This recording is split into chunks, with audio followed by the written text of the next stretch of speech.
learning is at the core of everything. If I had all the money in the world, one of my greatest joys would be to be a learning consultant. People, I find, just when it comes to many areas of their life that are fundamental areas, aren't creative enough. Shalom Aleichem, and welcome to Shtark Tank, the podcast about the challenges and opportunities of being a Bnei Torah in the workforce. This week, we sit down with Rabbi Dr. Yosef Lynn. He is the Mashgiach of Machon Yaakov, but he also has advanced degrees in positive psychology. He applies these ideas not only in yeshiva, but also as an executive coach. We spoke about how the combination of Mussar and positive psychology can lead you to greater success in the Beit Midrash, at work, and at home. My name is Yaakov Wolf, and this is Shtark Tank.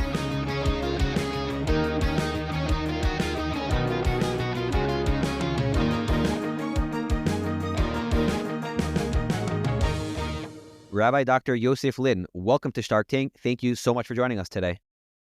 It's nice to be here. Thank you so much for having me. So let's start with a little bit of background. Where are you from originally? Where do you grow up? And what were some of your early career aspirations as you transitioned from high school to adult life? So I originally grew up in Florida, Palm Beach, Florida, next to our current president. He was my neighbor. Grew up, born and raised with a strong connection to Judaism, but very little kind of Jewish practice happening. And then, long story short, I went to school in Colorado, University of Colorado, where I was pursuing a degree in architecture. And then mid-pass, I went from there and came to Israel, spent 2 years in yeshiva, back to Colorado to finish my degree, and then came back to Israel, and I've been here since. But the original kind of pursuit was to kind of see myself in the world of architecture. That's what made me come alive. That's what I was excited by. And then as Judaism became more of a strong part of my life, I realized that instead of wanting to build, physical infrastructure, that I wanted to build people. And so that was kind of the shift from one building to another. And here we are today. Amazing. Tell us a little bit about Machon Yaakov, how you first got the idea. You're one of the founders.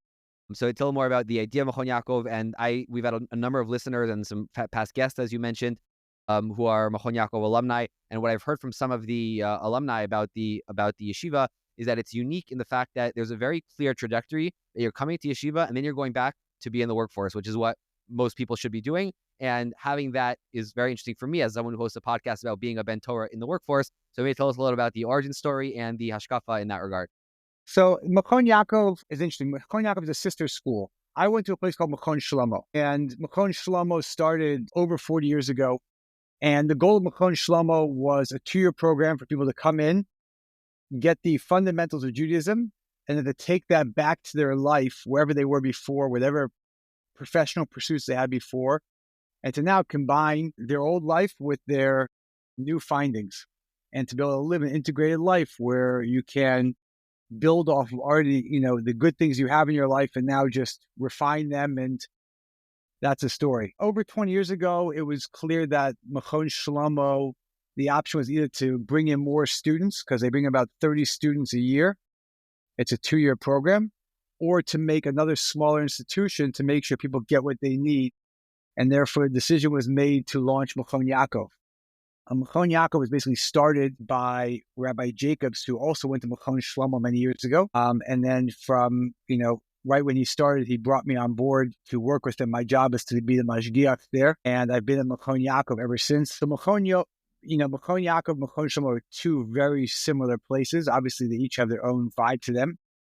But like I said to you, the goal is for people to come in and to, be serious about their Judaism, and to look into it, to explore it, to really get a healthy connection to it. But then to take all of that and to go back into the world. I remember during the first year of the yeshiva, someone came up to me and said, was it a successful year? And I said, we'll have to see 5 years from now, meaning it's one thing to be successful in yeshiva, but what I really care about is, can people take this and bring it back to their life and not lose themselves, live healthy lives, have high self-esteem, be closely connected to Judaism. So that's really the goal. And Baruch Hashem, as far as Machon Yaakov is concerned, I'll speak more about that. We have, almost 20 years of alumni, so 20th year, who are out there, who are amazing Bnei Torah and leaders in their community and super growth oriented. And, it's unbelievable to see. Really amazing. And you mentioned these sort of two components. Number one, building yourself as a Ben Torah, and then integrating it, bringing it back. So I'm wondering if you could tell us a little more about how those two interact with each other. I think in some yeshivas, the classic model is you come, you learn Gemara and maybe Ashkafa as well. And then at the end, you might have a shmooze or a series of shmoozin about transitioning and applying it. So is that how you see it also? Or is there something about the way that the building of the Ben Torah takes place that is geared towards that second stage? I think that Machon Yaakov, from the get-go, the whole conversation is about bringing this information back to their life of where they were before. Many of our students were very successful before they came to Machon Yaakov in their professional endeavors or other things they were doing. And, across the board in different parts of their life, they had a lot of good going for them. And they came to Machon Yaakov because they want more. So from the second they walk through the doors, we're speaking about not just, we don't want them to lose themselves, meaning all the things they did before that were good. We want them to hold on to those things, but we're speaking about how to take this information and bring it back to the world. And I think that it's part of the curriculum. No, it's really the program is really 2 years, but from day one, we're already speaking about what the long-term goal is, what we're trying to accomplish. That's really what's happening from the get-go. So this idea is not just, the end of the year, let's talk about going home. It's really kind of the model of what we're trying to give people as far as what a Ben Torah can look like out there in the world, combining their professional endeavors, but also being a super growth-oriented Ben Torah. That's what we're talking about, nonstop over the course of 2 years. And can you give an example of what that might look like of someone who comes in and he might have a very robust professional resume already, but now he's, starting afresh in his Yiddishkeit journey. So what that conversation might look like in terms of not like, let's take a step back or step away and focus on Torah and then bring it back, but really to have that integrated approach from the get-go.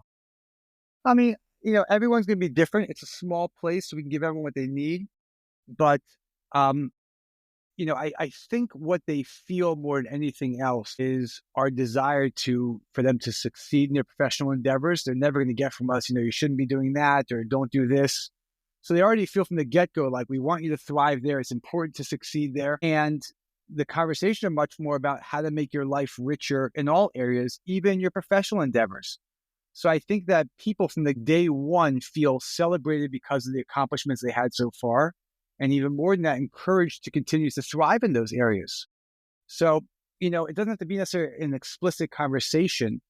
Obviously, if something that's hard is, you can have for someone who walks in here with a PhD or they're running their own hedge fund, and now they're starting at, Aleph base when it comes to learning Hebrew. Obviously, there's a big discrepancy there.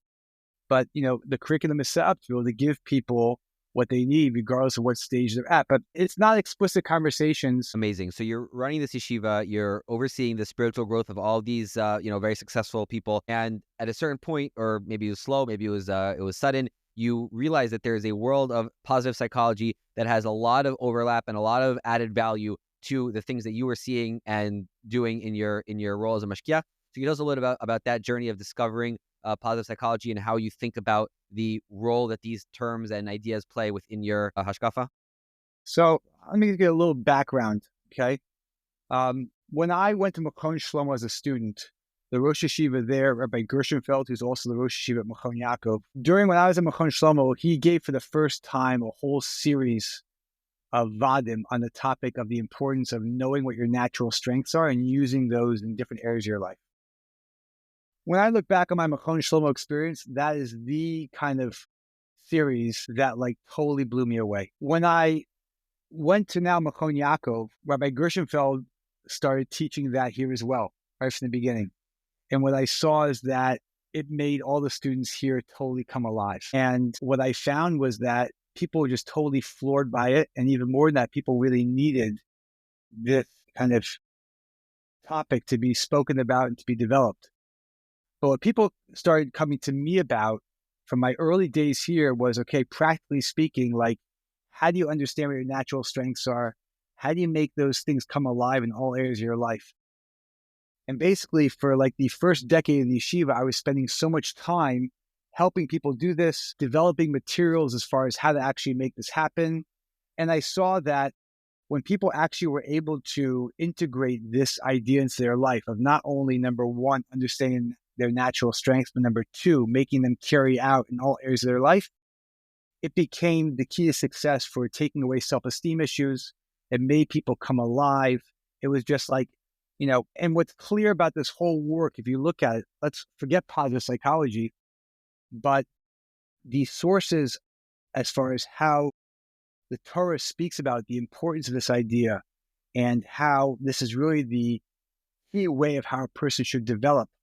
Unfortunately, we live in a world today where most people look at the world of growth via a disease model, which is where are the issues and let's figure them out. The Torah says very differently. And so not only over the kind of the initial 10 years of the yeshiva was I spending time kind of immersed in the world of the practicalities of actually how to do this, but I was also getting very involved in understanding the sugya and learning more sources. And even at that point, I started writing a book with a dear friend of mine, Rabbi Jack Cohen, and we started writing a book, actually putting all these ideas together. About 10 years into the yeshiva, my wife was traveling to London, and she went to the airport in the bookstore, and she grabbed a book that she saw about from a person named Marcus Buckingham. It said the book is called "Now Discover Your Strengths." And she's like, interesting. My husband, this is a topic of his. I wasn't a huge reader. It wasn't necessarily what made me come alive. That book, I couldn't put it down. I read it, I reread it, and it was just unbelievable that what I saw was that there was a whole world of psychology that was running parallel to everything that I was spending the majority of my time on in yeshiva. And that's field of positive psychology.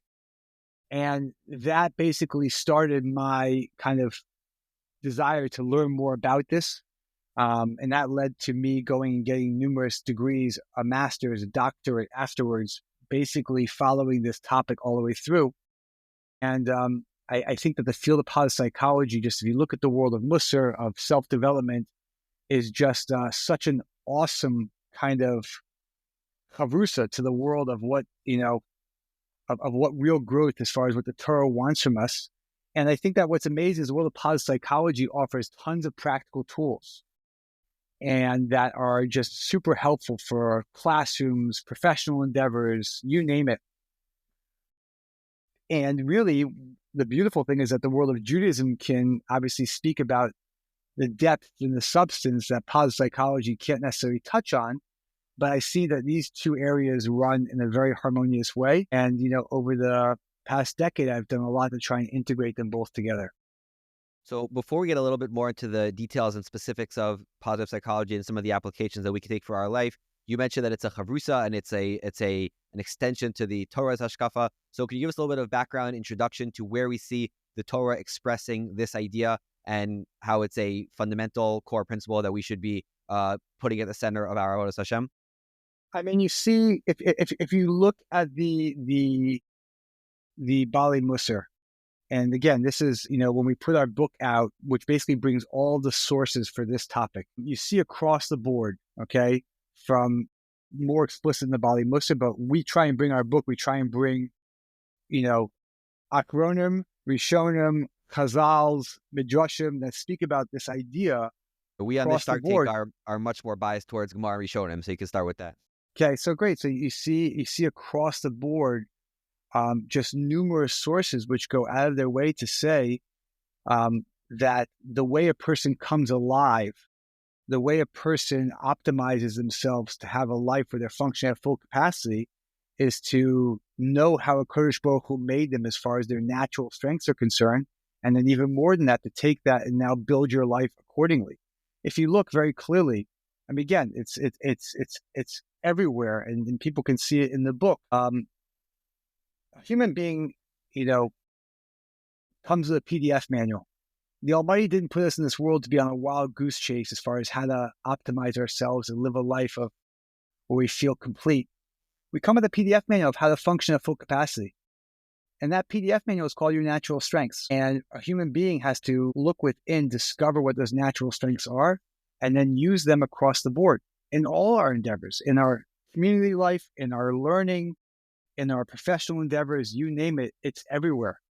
And it's incredible to see just the sources from, again, like I told you, from much earlier sources to more modern day sources, just who are speaking about this idea. Obviously, everyone always says, well, wait a second, you see, like, all the Bali Mussar say you got to work on your weaknesses and these types of things.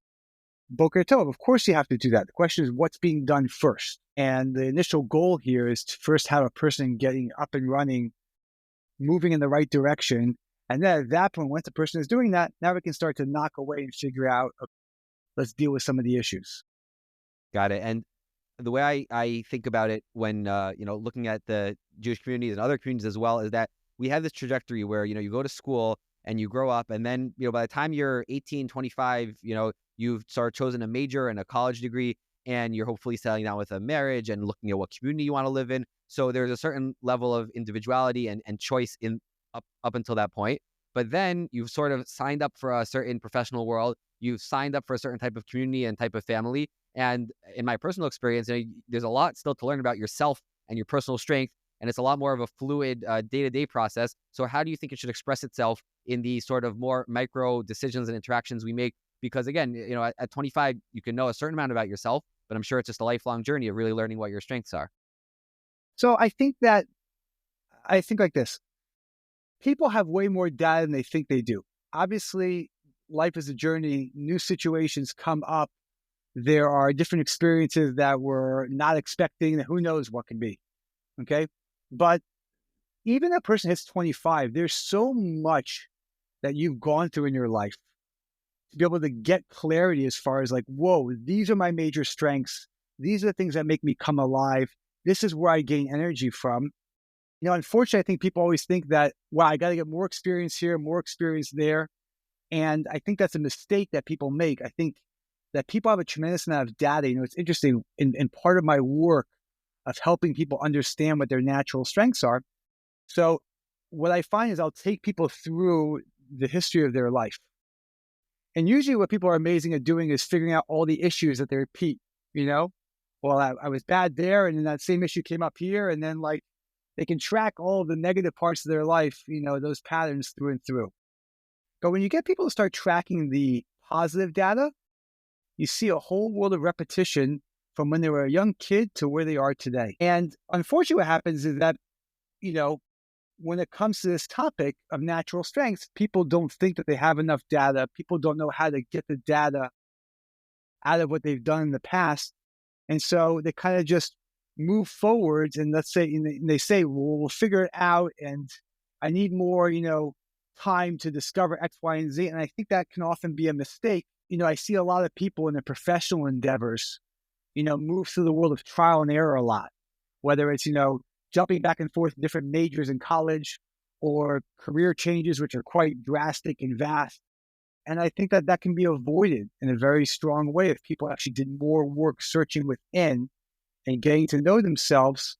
Then I think that the world looks much more about, okay, trial and error is more like this rather than this huge, vast sea of ping pong back and forth. Got it. So I want to ask you how to apply some of these ideas into some of the fundamental areas of our life. And I want to start with Torah and mitzvos. It's we all try to learn and daven the best we can, but life is busy. There's a lot going on, a lot of distractions. So how do we take this approach and make sure that our learning and our davening and our other forms of sort of fundamental avodas Hashem are being done well with the help of the tools and ideas that you've developed? So let's take learning, okay? Every single day, a person steps back from Shemona Esrei. We say the same Chelkeinu b'Surah Secha. Learning is at the core of everything. If I had all the money in the world, one of my greatest joys would be to be a learning consultant. I think, unfortunately, that many people don't like their learning because they're learning the wrong things and in the wrong way. And that's a real shame. And I know so many people that are serious about their learning because they know it's important, but they feel totally not connected to it.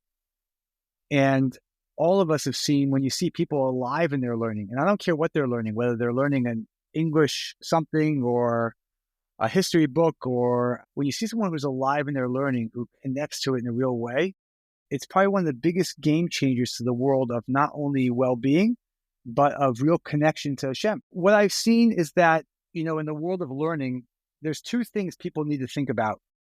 Number one, what do you like learning? And number two, what style do you need to learn in? And people don't think about it enough. And they often just get caught by what others are doing or, options that come their way. And when people really sit down and think about this, and they think about, number one, what topics really excite me? What am I really interested in? What really gets me going? And number two, how do I need to learn? Do I need to learn very methodical? Do I need to do projects?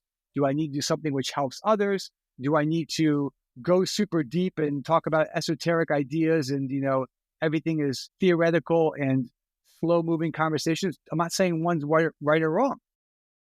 But when people really stop and they think about this and they now gear their learning accordingly, all of a sudden you're going to see that people can come alive in the most amazing way. So many people come to me say, I don't like Gemara. Like, that's a huge statement. Let's break it down. Number one, are you learning the right Gemaras? The Gemara is a huge thing. It's a whole vast world of Shas. Number two, are you learning in the right way? And when I take people through this, all of a sudden it's like, oh, there's an option. And it's not because I'm so insightful in my amazing co-host to be able to, it's just asking people the basic questions of what we should be asking ourselves. All of a sudden, whole options open up. And I, like I said to you before, I see so many people where, the guy is in Kollel doing this and he knows it's a good thing for him to be in Kollel. The whole day is really feeling at 60% capacity. All of a sudden, if you put that person, learning what he wants in the way that works for him, here's a person that could totally come alive. And now a person is spending all day learning and now they're alive. That transfers over to everything. Your avodas Hashem, your marriage, how you treat your kids. So I hear that if someone has different learning experiences and you can sit with them and highlight the ones that have worked better and encourage them to zone in on those, that would be a great strategy. But some people that I've heard tell me that they've tried all these different programs and there's so many programs out there and nothing's clicking. So what would you say to a person like that? So again, I find that, you got to be creative. People, I find just when it comes to many areas of their life that are fundamental areas, aren't creative enough. I see this people in their professional endeavors. Some people will write off a whole option of what they could be involved with because they say, I'm not good at math. Whoa, let's dissect that a bit. Let's be a bit more sophisticated about it. So too in the world of learning, I think you have to sit with people and really think outside the box, be creative. A person who says, I've tried every learning program, Gemara is not for me. And let's say we're going to just focus on Gemara right now. Let's talk about it. Number one, maybe there are certain topics in Gemaras that, are clear throughout Shas. It's not just one Masechta. Let's get that clear. Number two, I think, which is even more important, is the learning style. Maybe you need to learn way more, slow and organized. Maybe you want to go much deeper and be more theoretical. Maybe you want to turn it into some sort of project that you're going to now, put into a safer. Don't know, but I just find when I sit with people and we go deeper and we break things down on more of a micro level, I find that's the easiest way to take away those blanket statements. Amazing. The next topic I wanted to ask and the next topic I wanted to ask and hear you apply some of these fundamentals that you've described before would be the area of family. And I guess we could divide it into being a husband and being a father. So you've written a very interesting book, which is a very provocative title, Not a Partnership. So tell us a little bit about the role of a husband, the definition of a marriage, and how these ideas of positive psychology and Mussar and the uniqueness and strengths of every person apply and should be applied to create a wonderful marriage. Okay, that's a 5-hour answer. So let me figure out what I can focus on right now. I'll tell you this. The book that we wrote basically comes to deal with two fundamental ideas that we didn't find other books dealing with. And the book is not here to negate any of the other books, but we kind of feel it's more of a foundational book more than anything else. The two questions we dealt with was, number one, how do you define what a marriage is? And number two, what's the rule book for a marriage? Meaning, what's the manual? And that's what the book comes to describe. What we found, which is, why the book is so important, is that it's an amazing thing.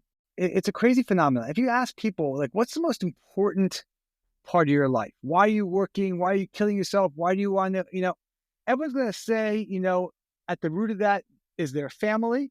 And at the root of a family, obviously, is a marriage.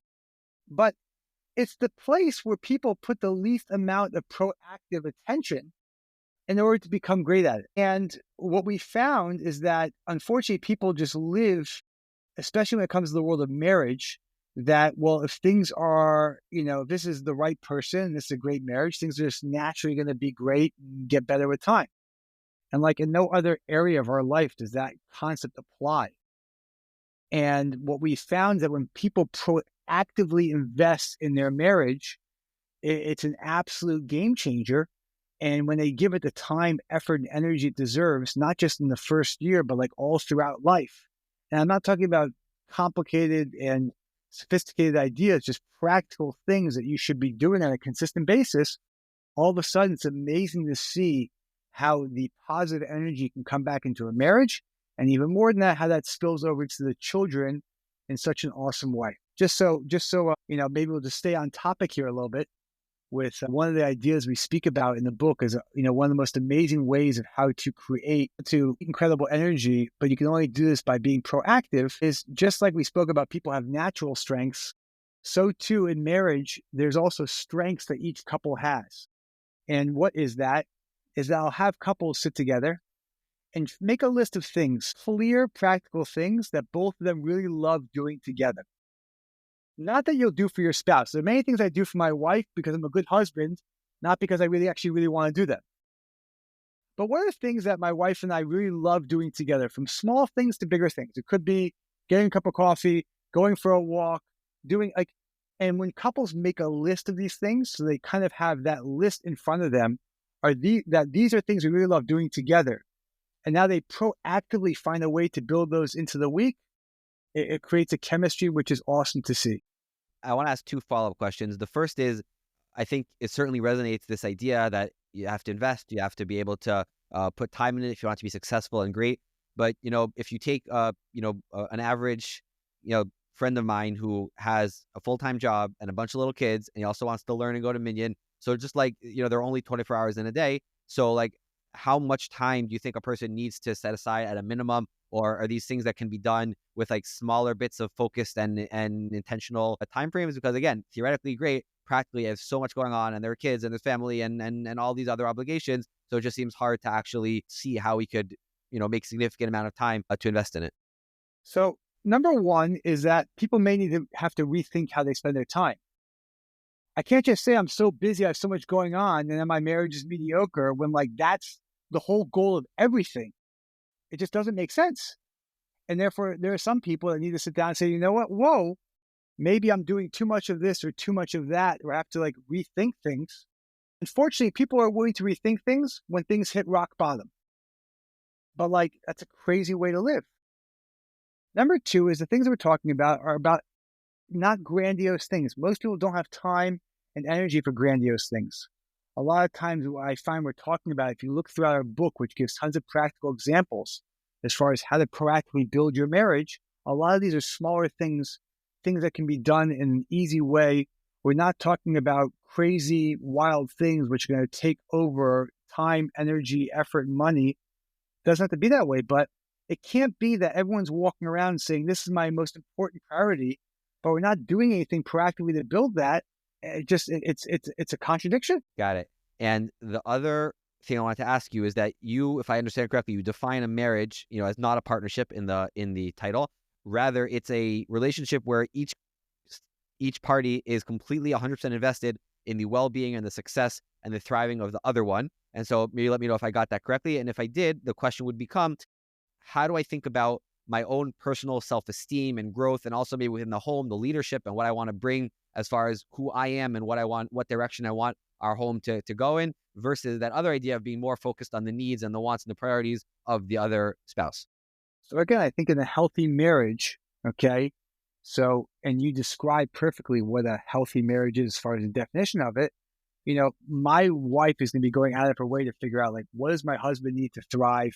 How can I make him feel special? How can I make sure that he's using his co-host, and vice versa? When you have that energy of both parties doing everything they can to make the other person be the best that they can be, so I don't think you're going to run into your problem. If you have it as a one-way street, that's where it may be more of an issue. But in the ideal scenario, I'm trying to figure out how to make my wife thrive and what can I do to get her there. And she's thinking vice versa. So that problem that you're bringing up right now gets negated very fast. And what if someone out there is listening and says, I would love to do that, but I'm not sure if my wife would be on board for it. How does a sort of person, right? Because the way you're saying it can't work without both parties on board and on the same page. So how can a couple make sure that, again, the tendency might be to say, well, I'd love to do this, but. So what would be the next step for someone who's in that situation? Well, I think it can't work long term, but I think that a lot of times in any marriage, you're going to see one side initiate something over the other. I think that's a normal thing. And I think that, a lot of times what you see in the world of marriage is one person starts to move in a certain direction and in a healthy situation, the other person will want to follow and be a part of that. So I think that a lot of times I have these conversations with people and they feel like stuck because only one side is willing to do it. What I've seen with a lot of these couples is that when it comes to, okay, I want to work on our marriage, but my husband doesn't want to, what that usually means for a lot of people is, I'm ready to rip out our, negative issues in the marriage, but he doesn't want to. I'll come back to you saying, well, who said that's the exact way as far as how to go about it? And I find with a lot of couples that I've spoken to, sometimes you may find that, okay, yes, you have issues of what you need to work on. Let's actually start doing some things which are positive, proactive, create some good energy and movement. And then all of a sudden you see that creates, a lot of goodwill inside both parties to say, whoa, we really like growing. And now maybe let's tackle some of the more important issues that are getting us to be stuck. Very interesting. You alluded to before a little bit how these ideas apply to work, but maybe give a little more about what you see people who are out there in the workforce and what mistakes they're making that are preventing them from really thriving and succeeding and, feeling good about their professional life as it relates to having your own strengths, being proactive. What are you seeing from your alumni and students and people who you coach, right? You're also, we didn't even get to this, right? You use these ideas to do executive coaching. So what are some of the fundamental principles or the biggest mistakes that people are making in their professional life? So I'll tell you this, is that what people have to realize more than anything else is how much your professional life impacts your well-being. Okay, we live in a world today, ideas of work-life balance are gone. We live in a world of work-life integration, work-life harmony. If someone is thriving in their professional life, that's going to make you so much stronger in your avodas Hashem, your marriage, your kids, your learning, you name it. And unfortunately, vice versa. If someone's really falling apart in that professional part of their life and they don't feel like they're thriving, they're not doing a good job, they are bored out of their mind, it's very few individuals that can now come home and be a total rock star in every other area. We're not computers. It doesn't work that way. What I find is that when people think about their professional endeavors, what people focus on more than anything else is the title. Am I a doctor? Am I a lawyer? Am I in finance? Whatever it may be. And the reality is when you look at your professional life, there's two aspects to it. There's number one is the title. And that's where most of our society focuses our attention. But number two is the role that you play, which is what are you doing all day long under that title? You can have someone be a doctor, but there's 90,000 different options of what kind of doctor you could be doing as far as what does your day look like all day long. And if you look at the world of real career well-being, where people come alive the most is when they're in the right role. Meaning, what are you doing all day long? What are the actions that are going on? And that's what I try and get people to think about a lot. And usually, when it comes to people in their careers, a lot of times I don't find myself dealing with people where they're making huge career changes. Much more about it is trying to figure out how to tweak what they're doing all day long so it can cater much more to their natural strengths. And the way you figure out what the ideal role should be for you, your natural strengths will direct you exactly towards that. And again, even people who are younger should be able to say and make a clear list of here's the activities that if I do these during the day, I come alive, I go into a state of flow, I feel good about myself, you name it. That's the real data. I spent a lot of time, money, and effort in the world of professional degrees. And unfortunately, this area is something which is the least spoken about. I always tell the guys in Machon Yaakov, I think that one of the most powerful things that people can look at graduate school this way, it could be really amazing, is if you look at the world of graduate school as going to a place which is going to allow you to be amazing at your role and going to give you more of an ability to bring out that role in your company and your organization. Whoa, that's really worth it. And what you see even more than that, if people get their role worked out, then actually changing, quote unquote, careers over time. They spend the first 10 years in medicine and they spend the next 10 years in finance. Like, it doesn't bother me so much because as long as they're getting better at their role over time, that's where the real magic happens. I really like that a lot. I really appreciate that. Before we get to our rapid fire, there are two other sort of things that I wanted to pick your brain about. Number one is the question of exercise. I think you have a background in sports and athletics. So how does that play into our mental well-being, our ability to see things positively and approach things in the right way? And how should people make sure to prioritize that within all of the other myriad obligations that we've been talking about? So I think that our physical well-being is everything. A person is not taking care of their physical well-being, you got no chance. People are trying to do too much in life and they're trying to live an idealistic reality. If your physical well-being isn't there, it's a disaster. What I find is that many people know that to be true, but as you said, life is busy, you have a lot going on. When do we do it? So I think there's two things to think about. Number one is to figure out ways of how you can actually integrate it into your life in a much easier way. You see people today, standing desks and they'll have a treadmill underneath their desk. I speak about a lot with people on the world of 10,000 steps and the power of walking and what that can do. So I think there are a lot of ways out there as far as how to integrate exercise into your life without having to find a big chunk of time to do it. Number two is that when most people exercise, they do things they don't enjoy. And therefore, it's an obligation. Go to the gym, go running, lift weights. And when people actually start doing things they enjoy, I spend time with a lot of clients who are very busy and have a lot going on. And I'll take them back to when they were younger. And, the guy will say, like, I really loved when I was younger, a kid rock climbing. Like that, like, made me come alive. So even though this guy now in his life, has a gym in his house, has access to whatever he wants to do, and he's still not doing it. So what I've found is, okay, let's figure out a way of how to get that guy back into rock climbing. And so we'll try and find a way to squeeze into the schedule like once, and all of a sudden I'll say, boom, the guy comes alive. He's now doing it 3 times a week. He's up early in the morning making, like, all of a sudden you do something the guy likes and voila, things open up way more than we think. Amazing. The other thing I wanted to ask you about is our digital landscape, devices, computers. Obviously, if you're able to be present and focused and really immersed in something, that is a wonderful feeling. But it's hard when there are all these pings, all these distractions, all these things which are, almost impossible to escape in the professional landscape that we inhabit. So how do you recommend trying to approach that topic? So that's a huge topic, obviously. There are two things I find. Number one is the more alive we feel in our life. The more alive you feel in your learning, in your work, and these types of things, automatically what happens is you're less kind of distracted and drawn to what's happening in your, phone and your technology. Number two is, I've done a lot of research and trying to figure out ways of how to help people with this. And again, there's so many aspects to technology that we can go into, but let's just talk about the world of engagement.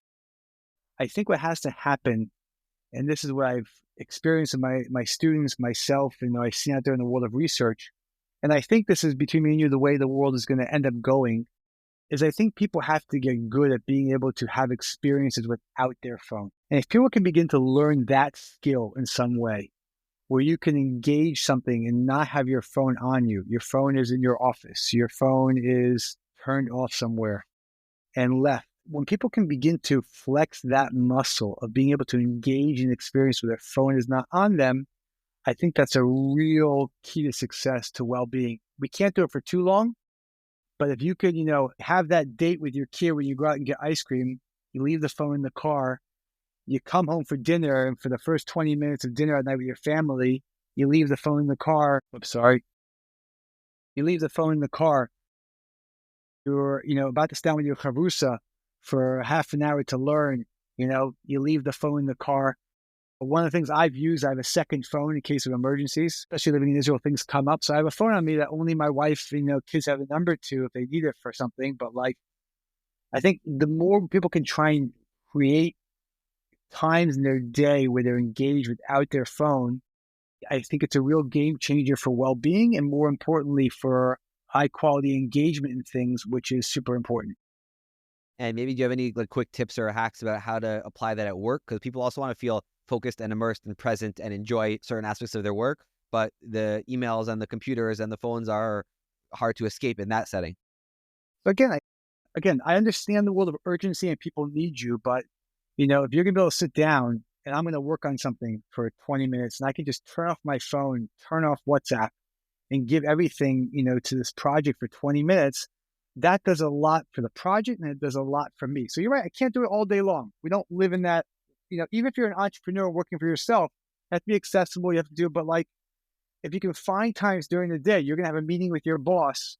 You don't have to go into that room with your phone. You can go into that room without your phone, be fully present, have good energy.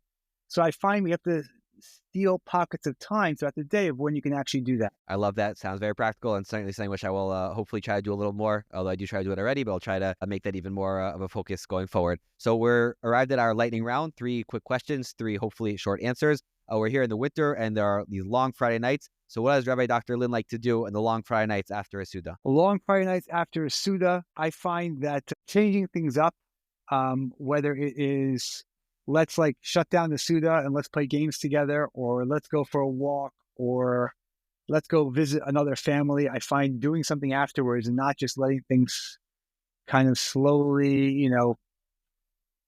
slip out over the course of the night, I find is a great way to bond with my family and also to change things up from, the Suda, which was already a couple of hours. This is now something different. Got it.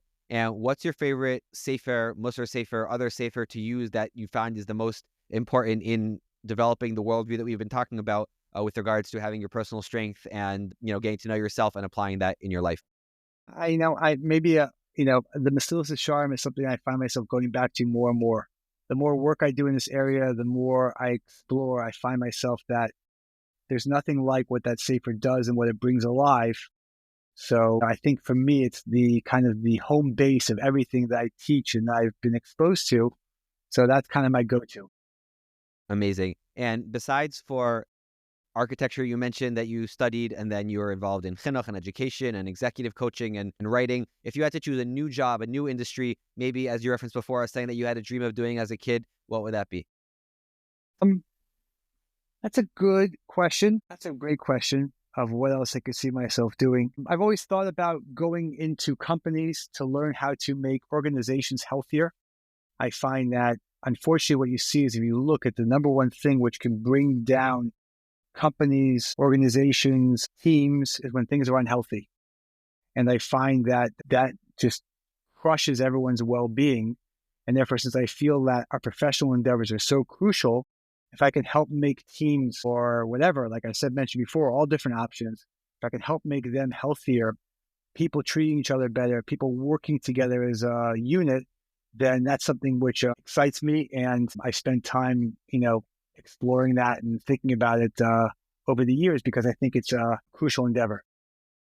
Amazing. Rabbi Dr. Yosef Lynn, thank you for sharing all these wonderful ideas and insights and stories with our listeners today.